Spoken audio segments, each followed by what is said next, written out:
Happy Tuesday, 5th grade. Today for math, we're going to be doing something that's not necessarily a full lesson in your math book, but we need to be able to do this, and it's called reducing fractions. It'll also say in your homework, it'll make more sense by write answer in simplest form. And whenever you see simplest form, that means you're going to reduce your answer so it's in its smallest form. So let me give you an example, okay? This works with fractions. So after you find the common denominator, you add or subtract them, and then you get your answer, that's when you will do this, okay? So let's just do 1/2 plus 1/3. Let's do 1/2 plus 2/3, make it more interesting. Okay, so just like normal, you would have to think, okay, what's gonna be my common denominator?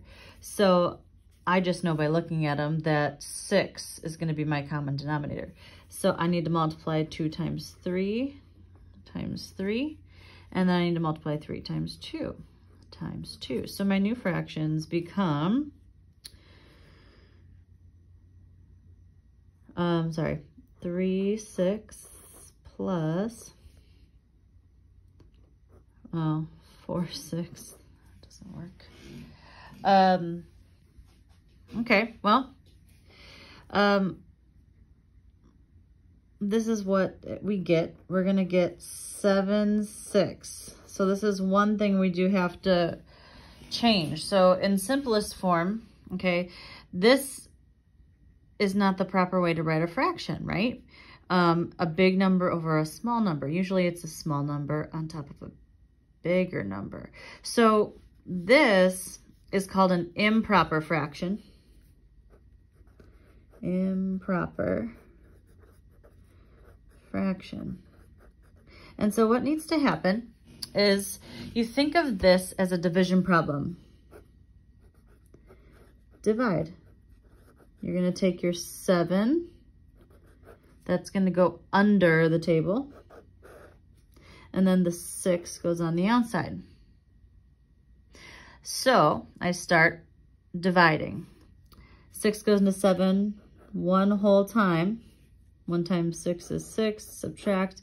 I'm left with 1. Now, we're not doing like we do with decimals. We're going to turn our remainder into a fraction. So what that means is my remainder goes on top and my divisor goes on the bottom. So, remainder, and then divisor, and then of course this is the divisor. So now my answer does not stay at 7/6. My answer is 1 1/6. 1 1/6. So that's one way to simplify. The other way is to take, so let's say for our answer, we got 3/15. That was one of our answers.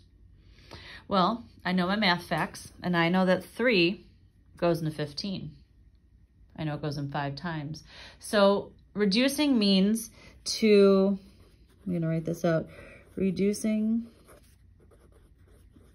means to divide the numerator and the denominator by the same number to make the fraction smaller, but it's really not smaller. I'm going to say in simplest form. Okay? So over here, I know that 3 divided by 3 works, because you want whole numbers when you divide. And I can divide 15 by 3. And if I do that, my new fraction, 3 divided by 3 is 1. And then 15 divided by 3 is 5. So my fully reduced fraction is 1 over 5. Okay, well, what if I have something like this? What if I have 4 over 8 as my answer to a problem? Okay, well, sometimes it's easy to start small and divide, say, oh, can I divide by 2? Well, both numbers are even, right? So let's try it. Divide by 2, divide by 2. What would I get? I would get 2. 4 divided by 2 is 2. 8 divided by 2 is 4. But look, can't 2 go into this also again? It is still not in its simplest form. So I have to divide by 2 again. Divide by 2. And then I'd get 1 over 2. Well, I can't break down 1 smaller, and so that's my simplest form. So 4/8 simplifies or reduces down to 1/2. Now you might ask, okay, Mrs. Ritter, how do I know when I'm done reducing? Well, like I said, 1, you can't break that down further. There has to be a whole number in your fraction on top or bottom. But when you see a 1 on top, that usually means that you are done reducing.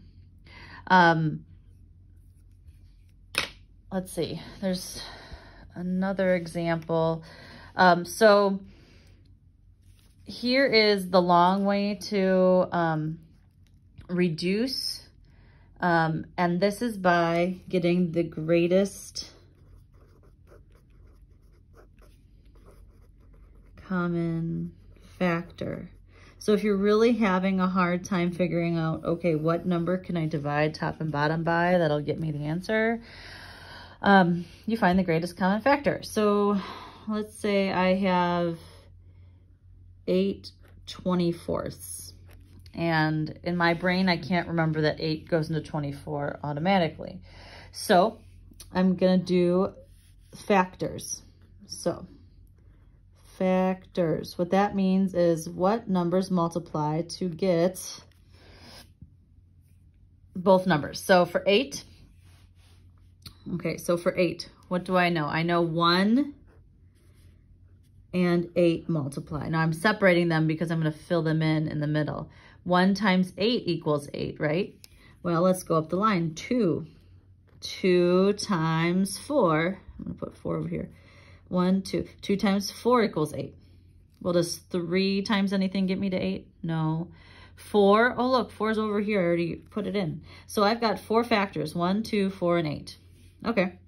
Now 24. Let's try that. I know 1 and 24 multiply to get to 24. 2 times 12. Oh, 3 times 8. What about 4? Does 4? Yeah, 4. Oh boy, need more room. 6. So look at all these factors. You want to look for the greatest number that they have in common. So if I look, I start, 24. Nope, that doesn't go that high. 12. Nope. Still not low enough. 8, 8. Oh, look. 8's my greatest common factor, which means if I go back to this fraction, that means, oh, I'm going to divide by 8. And that should get me to the lowest form. And look, it ends with a 1 on top, so I'm good. I'm done. I don't have to go do any more. Okay, so this greatest common factor thing is very helpful. So like, I'll do one more greatest common factor. So what if it was like, let's do 27 over 54. Oh boy, those are hard, right? Okay, or at least big numbers. So let's think 27. I know 1 and 27 multiply to get to 27. What about 2? Well, 27 is not even, so 2 can't go in. What about 3 times something?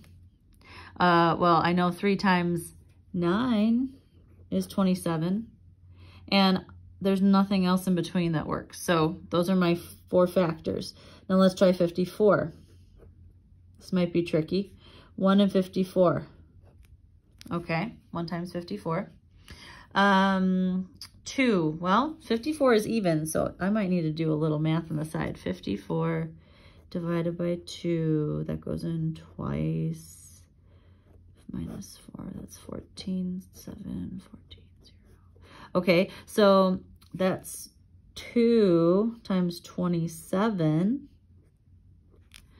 Well, what about 3? Well, I'm not 100% sure, so let's try 54 divided by 3. That goes in once. Minus 3 is 24. Oh boy, 3 goes into 24 8 times. So 3 and 18. And then I know, oh boy, you can't, it's gonna be hard to read, but what is that? 54 is 6 times 9.